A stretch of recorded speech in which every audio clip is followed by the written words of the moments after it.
Joe Swanson has been paralyzed for over 20 years, cheated on by his wife, abandoned by his son, and mocked by his closest friends. Being stuck in a wheelchair is bad enough, but Joe's life is so much worse than you think. Here's every reason why it sucks to be Joe Swanson.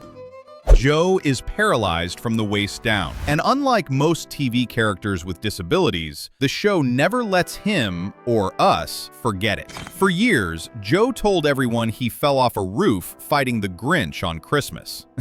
Complete lie. He was working undercover at a heroin lab when Bobby Briggs discovered he was a cop and shot him.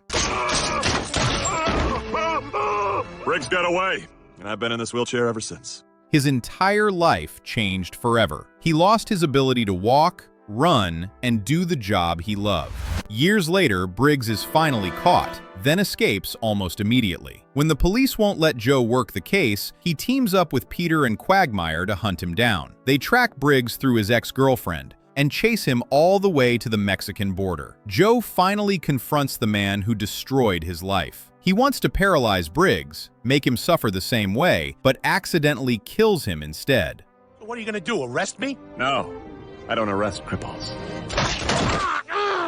Oh crap, he's dead! I think he bled out. I must have hit the femoral artery. Joe gets his revenge, but it doesn't give him his life back, and the show loves to torture him with this. Joe temporarily regains the ability to walk several times throughout the series, only to lose it again. But the cruelest moment comes in, believe it or not, Joe's walking on air. Joe receives an experimental stem cell treatment that actually works. For the first time in decades, he can walk. He feels like a normal person again. His confidence returns. He even becomes arrogant.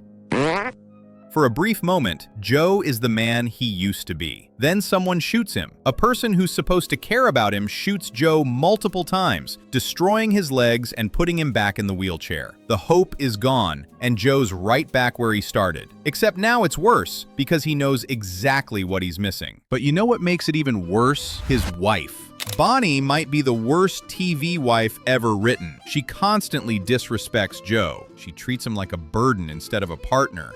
God, I wish it was Joe in that box. I do too, bud.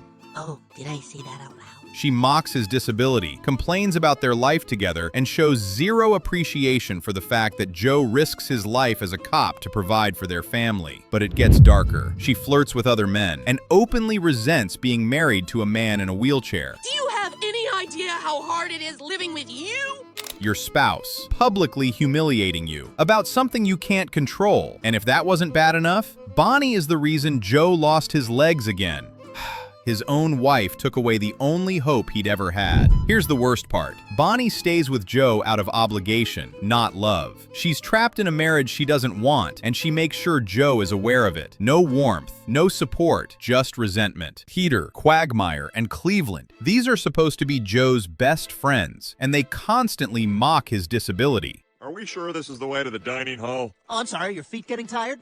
God, I'd love to be able to wheel around in a toy all day. Peter is the worst, using Joe's paralysis as a punchline. Oh, finally! Is your watch paralyzed too? Forgetting about Joe's limitations. He gets pity invites instead of genuine inclusion. Activities are planned without considering whether he can participate. When he does come along, he's left behind or becomes the reason things slow down. Joe isn't seen as an equal. He's Joe, the guy in the wheelchair. There's no real respect. Huh, sounds kind of pointless. Oh, you mean like your feet?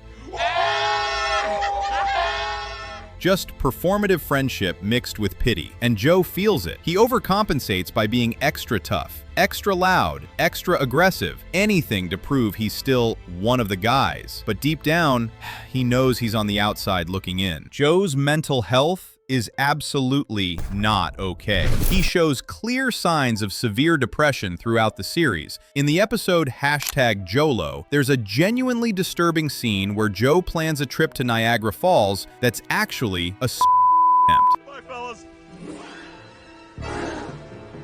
This isn't played for laughs. It's a dark moment that shows just how broken Joe really is. He's paralyzed, trapped in a loveless marriage, mocked by his friends, stuck in a dead-end career. What does he have to look forward to? The tragedy? Joe hides his pain behind a tough guy persona. He yells, Don't help me! I need to do this on my own! lifts weights obsessively, I've got it.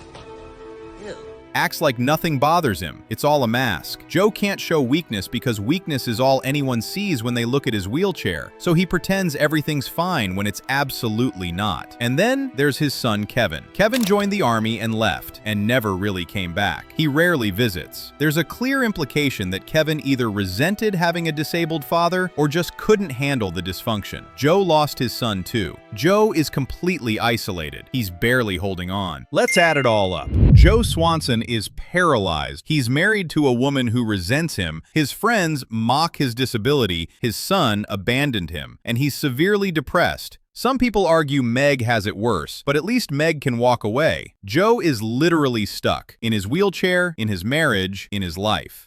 This is why it sucks to be Joe Swanson. Subscribe for more deep dives like this, or you'll end up sleeping with Quagmire.